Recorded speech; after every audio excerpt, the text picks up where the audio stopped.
All right, guys, today we're going to talk about the process of what we learned making a 3D printed EDC in America. We're going to talk about the first thing, which is, can a 3D printed knife be durable enough for an everyday carry? Well, the question might surprise you. It's durable enough for everyday use, right? Yeah. What did you use it for today? What did I use? I used it to cut drywall the other day. With the design of the Clicky Cutter, one of the first iterations, we added this really handy-dandy pocket in the back, which acts as a little bit of a brace. So if you got a heavy-duty cut you're working on, you can brace the knife so that it doesn't wiggle around. Then you've got, of course, your thumb on this side. And we'll have a left-handed model as well, too. If you're doing a heavier-duty cut, you can push that into a thick box or a chunk of drywall, slice that through real nice. And we switched over to a different resin as we started working on this, right? Yeah, so as you can see here, we had this wonderful, very rigid. You get a really nice, smooth slide on this white resin here. But the problem with it, obviously, as you can see, is that it was very brittle. We moved to a different resin, which was this beautiful, gorgeous, clear resin that we had messed around a lot with over here. The problem with this resin, it was a little bit more durable than the beautiful white resin, but still not up to snuff for what we needed it for. So Form Labs released this beautiful new Tough 2000 V2 resin. We tried the previous version of Tough 2000. It felt a little bit like it had a different texture to it, but this new resin works beautifully, super durable. It can fall out of your pocket for days on end, and it holds up very nice. Is this the very first one? Oh, this is the second one. So the second iteration. This is the first one is in here somewhere. So this is the first version that was printed. You can see the tiny magnet there, but this was the first version that was printed as one piece. Originally, the Clicky Cutter was printed as two pieces. I gotta dig to the very bottom of this thing to find it. You can see, oh, we had the 2-hold version right there. That was a fun time. There's another one without the ridges on the back. Here's this really cool oddball totally gold blade that we found in a pack of the blades that we had. This was a gray resin that we used. This one was great for doing prototyping with. We used that for a lot of prints. Hold on. Hey, there's V1. This was V1. It was actually two pieces that were glued together. You can see the super glue, the line right there that runs across it. I was very quick to realize that this could be printed as one piece, which was what this iteration was. You can see the idea has remained the same, but the form factor has drastically changed. So how many iterations would you say there have been since that to that? 1, 2, 3, a lot. In the beginning, I was marking them all with Sharpie to get the version number on there. Then I realized that it would be better to kind of embed that inside of the resin. So what you're doing now is you're printing a little holder that we're going to put in for packaging, right? The packaging for shipping. It's a nice little box you can keep your Clicky inside of if you want to put it inside of a little box. If that's your thing. It's multi-purpose and special. And what gave you the idea for the Clicky Cutter? Dylan and I have known each other for 20 years. Yeah, that's him. Oh God, 20 years.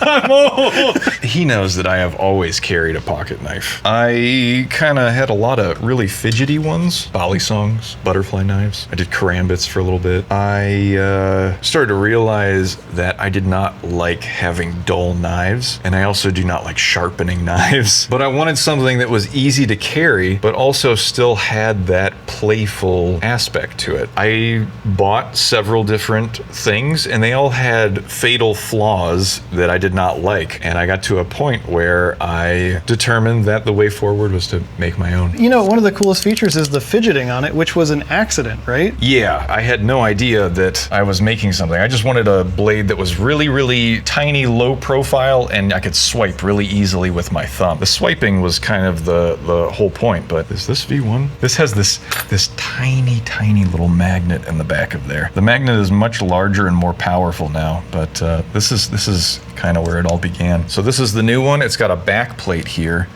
that covers the magnet and also has some rails in the bottom of there that you might be able to see so that it slides nicely in the front portion of the Clicky. The new click, oh, It even like feels nice in your hand, just feeling the click. Yeah. Like I'll just click it in my pocket. What did we learn about marketing a product? Which was kind of the weirdest thing, because I don't think Tyler and I knew too much about it. Trying to figure out how to do meta ads and Facebook ads and Instagram ads is weird, because I'm not a marketer. Tyler's not a marketer. Will's not a marketer. You're great. Wow, thank you. So we had to figure out what kind of community is going to care about this product. And we found out that was going to be the EDC crowd, so Reddit, Instagram, and everything. And then we just started doing a bunch of research of what they like in this, figuring out like what is your product and boiling it down to its very essence, which ours is a super minimal box cutter that clicks. And our product, the Clicky Cutter, wow, look at that. Boom. Wow. Boom. It's so nice.